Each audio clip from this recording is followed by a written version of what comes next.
About Microsoft Office Word document, I just want to point out a couple tips and tricks and how I use Microsoft Office Word when I'm editing my books. If you are already fluent and comfortable with Word, please feel free to skip this video. If you are already using another form of Word document like Google Docs, please feel free to skip this video. Although there are a couple tips and tricks that you may not know about, so I would encourage you to watch the video if you feel like there's something that you could learn here. I just want to share this with people who typically don't use Word document or know how to navigate, because there are certain gems within Word that I use that help me achieve my writing goals and give me what I need when I'm writing my books. So many cool features. I'll start with the fact that the interface is typically the same as it's always been. I like that Word is very consistent in that way, and they give you the option to set up and structure your interface kind of like how you want it to look. So first and foremost, these tabs are customizable, but they give you the option to switch out, go into different sections of the ribbon, and choose different functions that you feel will suit you and your writing needs. I like the fact that I can customize these, and I can also customize my quick access toolbar. I'll show you how to do that here momentarily. This quick access toolbar is perfect because I can easily just come up here, is right above my document, and I can do some stuff real quick, and I have my options open. I'm not pigeonholed into going and searching for my commands within the tabs um, up in my ribbon area. So if you want your quick access toolbar down here at the bottom, if it's up at the top, all you have to do is go here to the right hand side, select the drop down arrow, and then change it to switch it. In this case, I'm going to switch it to above, and you can see how all of my commands change to icons because the search box is here. So it kind of cuts them off. So they switch to icons, but I like mine below because I like it right above my document. I want to be able to get to my stuff right away. Next, I want to show you how you can customize both your ribbon and you can customize your quick access toolbar. Go to File, go down to Options, and then go to Customize Ribbon or Customize Quick Access Toolbar. We'll customize the toolbar for now. The left side is a list of commands that Microsoft Office Word has to offer that you can put in your quick access toolbar. I'll go ahead and remove like this one. On the right side, these are the personalized commands that you have chosen to put in there, and you can add and remove them as you choose as well. When you when you first start with Word document, you'll get a default amount of commands here, but you, like I said, you can change them out if you need to. So I just removed that one. I'll put the editor here. I'll add it. And now you see it's available in my personalized toolbar. So I can move it up if I want to, or I can move it down the list if I need to. Um, just another thing to point out, if you don't see the command here that you want to add to your toolbar over on the right, go up here to the top where it has a drop down menu that says popular commands and choose a different set of commands. You can go with all commands, and it will populate all the commands that are available within Word document. And you can choose from the list. It goes from A to Z, and you can add and remove as you wish. So I just want to point that out. I'll go ahead and hit OK. And now you can see my editor tool is right here on my quick access toolbar. And it says check document. So easy way to customize both of these. Next, I want to point out the editor tool and the dictate tool. These go hand in hand, game changers. They will save you time and money. I say the dictate tool saves you the time and the editor tool saves you the money.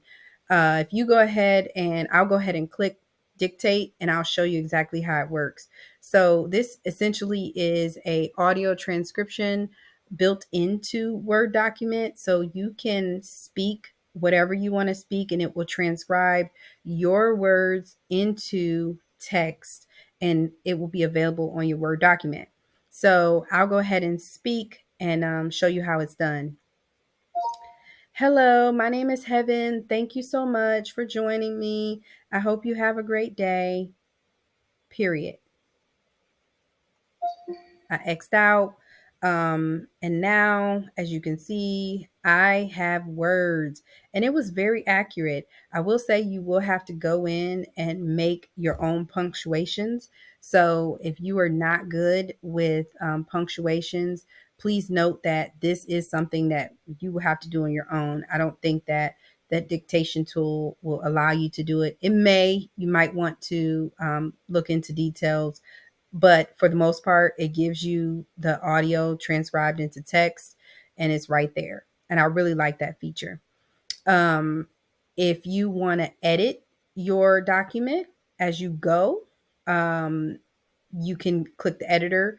I'll open it up here, and it is a game changer. Like I said, it saves you money because now you don't have to worry about paying someone to edit your document.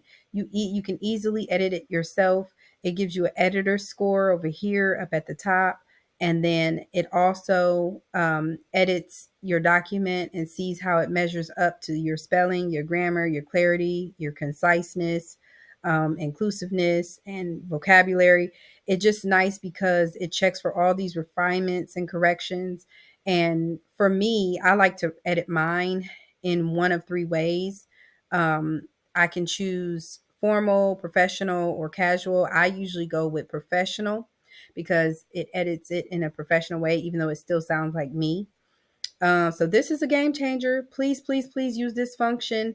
You will save money. And then not only that, if you are using this editor, please go ahead and edit your book as you go. Do not wait until the end. You do not want to see 3,000 spelling errors and, you know, 2,000 grammar corrections that need to be made. You want to do those as you go. I'll go ahead and give you an example. So you can see now I have a couple spelling errors and stuff like that.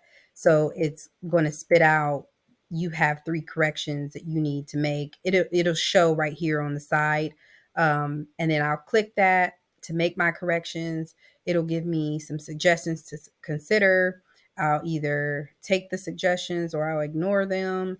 And as you can see, now that I have made the corrections, it gave me a check mark again because the editor thinks that I have reviewed the corrections and I've made the necessary changes. So it trusts that my document is edited, and it gives me the okay. I now have a grammar correction, and so now I corrected that, and look, we have another checkbox. This is very powerful. Please use this tool. It is going to be a game changer for those of you who want to edit your book, but you don't want someone, you don't want to pay someone $1 million to do so. Um, I also want to point out that you can read your text aloud with Microsoft Office Word. Just highlight the sentence or the paragraph and click on the read aloud feature. Hello. And you can change it when this comes up.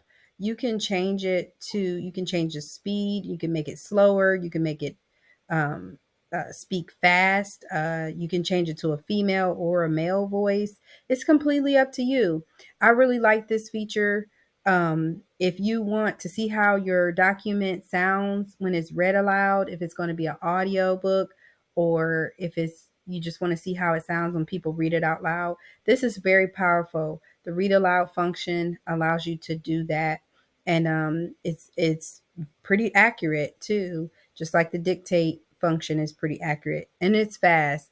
So I will say that I have a couple more features that I want to point out. Let's go down here to the bottom here. you can see your page numbers, but you can also see your word count. If you click on that word count, it acts as a button and it'll show you the statistics of your document. It'll show you how many pages you have, how many words you have, characters with no spaces, characters with spaces, paragraphs, lines. Great feature. You don't necessarily need it. I like to know where I measure in terms of how many pages I have versus how many words I have. I like to look at those statistics. Another feature I want to point out is if you want to password protect your document, let's just say you want someone to proof it for you, or you have an editor or somebody you have taken a look at it, go ahead and go to File, go to Info, go to Protect Document, go to Encrypt with Password. And you can put a password on this. It is case sensitive. So whoever is opening that document, they will need to have that password that you give them. And I do not suggest you share it through email. I usually send all of my documents password protected because I just don't trust hackers. And I like to be able to dictate who has access to my document. And let's just say you give someone access to your document, you want to go back and you want to change the password. Now they have the old password, so they can't get into the document unless they have the updated password. So that is a very powerful feature. If you want to email the document, click the email function right here. I've added it to my quick access toolbar. And as you can see, it pulls up the email and the document is attached. It shows you what email you're emailing from. So all you have to do is type in the email that is where it's going and then the subject line and hit send. I'm going to X out of here now. But that is think that's it. That's pretty much how I use my Word document when I am editing my book. I do want to show you one other thing. If you want to change like the layout of your document, you want it to kind of flow in a book format instead of like a document format. I like to do that, and I'll show you how to do that. Go up here to the layout tab and go down to margins and go to custom margins and go down here to the pages section. Um, and you can see how the preview area shows you how your document will be reviewed or viewed on the within Word. I like to keep mine on it when I'm writing my book. I like to keep it on mirror margins because I like to upload my PDF just like this because that's how it is when someone's reading a book. The left side should mirror the right side in terms of margins, but you decide how you want your document viewed. You can view it as a book fold, where it's pretty much the same, but it's up to you. I'll change it back to normal and put it back to portrait for this example. But I also want to share with you, if you want to change your margins, you could do that up here. These margins are based on the size of the document that you have selected within Word, and your size will be depending on the template that you choose. So you can decide if your margins are set in a way that you like, or you can, change them out depending on which template you use, whether it's a 5x7, a 6x9. We will get the templates from Amazon KDP, and they will be automatically implemented here in the page setup once you get the template. So I just want to point that out to you. That's it. Thank you so much for your time. I hope this was helpful to you. And please let me know if you have any questions. My email is email@heavenspeaking.com. And feel free to reach out to me if you need to. Thank you.